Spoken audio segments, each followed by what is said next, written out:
விஜய் கட்சி இவ்வளவு பெரிய எழுச்சியை ஏற்படுத்துது.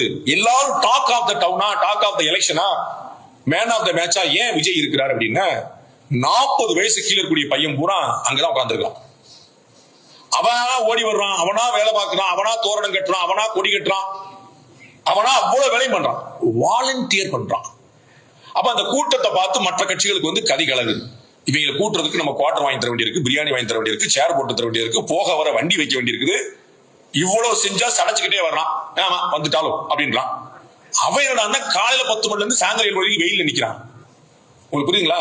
அப்ப அடுத்த தலைமுறைக்கு கொண்டு போக தவறுனது யாரு? தமிழன் தற்கூரி ஆயிட்டான் அப்படின்னு சொன்னா தற்கூரி ஆக்குனது யாரு? புரியுங்களா? ஆக்கிட்டான்னு ஆக்குனது யாருங்கிற கேள்வி வருதுல. அப்ப அடுத்த தலைமுறைக்கு கொண்டு போய் சேர்க்காம விட்டது யார் தப்பு? இவ்வளவு நல்ல விஷயங்கள் இருக்கு, நல்ல விஷயங்கள் பத்தாதே, அதை சொல்லணும்ல. நல்ல விஷயங்கள் நடந்திருக்குங்கிறத சொல்லணும்ல, சொல்றது இல்ல. கெட்ட விஷயம் பண்ணா பல்ல கடிச்சு உட்கார்ந்துருக்கான், நல்ல விஷயம் பண்ணா பண்ண வேண்டிய கடமை தானே செய்யறான். அவன் என்ன பெரிய செஞ்சிருக்கான், அவன் கை காசா போறான் அப்படின்னு. அப்ப நல்லதை ஆதரிக்காமல் போனால் பொல்லது வீட்டு வாசல் நிற்கும்.